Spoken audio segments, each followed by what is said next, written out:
It's fascinating. It's lovely that we're bringing all these people together.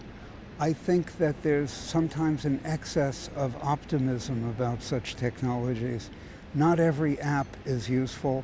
Not every API is going to solve all of our problems. For instance, the earlier speaker who spoke on APIs, he at no point mentioned semantic interoperability. So I can combine various data sources, but if they don't comport with the logic of what is sensible, it's not going to be useful. So if I have data on smoking, but one question asked, how often do you smoke? And another said, have you quit smoking? And another said, how many cigarettes per day did you smoke originally? I can combine those data fields, but it's meaningless. And so there's often a complexity that's ignored in our enthusiasm for the technology.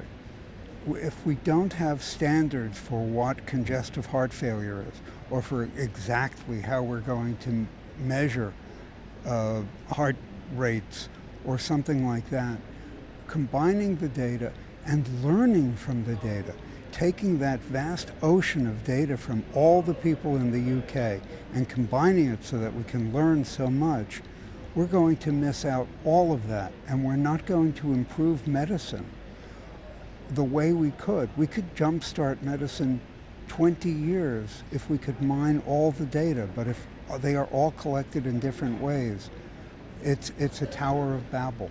It will not be as useful as it could be if we don't achieve the standardization of the information. If we did that, we could mine the data, as I discussed a minute ago, and also we could teach doctors and others about their own patients and about the larger population. Right now, we're creating more and more toys that are of dubious utility for clinicians and for patients. There's an old expression which goes, you can't fatten a pig by weighing it repeatedly. If I measure my steps, or my doctor has an ongoing reading of my heartbeat, that does not make me healthier.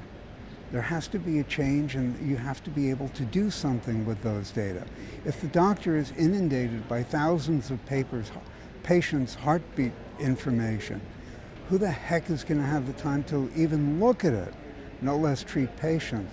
We need to recognize that the fact that we can create data and amass it and even put it in pretty forms does not ipso facto improve anybody's health, and it may just be overwhelming. Of course we want big data to help us, but I've been crunching big data for 35, 45 years. It's nothing new. We've had it since the beginning of bureaucracies on state and level. And by state, I mean, the invention of England or the invention of the United States.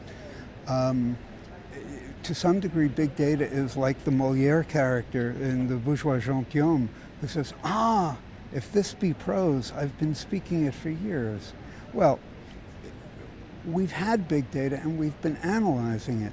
And it's very easy to find false relationships. So for instance, I can show you that hospitals that spend £1 billion implementing an electronic health record are safer than hospitals that don't. But those hospitals that have that extra money and resources are probably a hell of a lot more well-endowed and more resourced and more have the top doctors. So what am I measuring? I can crunch those numbers, but without a bit of intelligence, it does me nothing.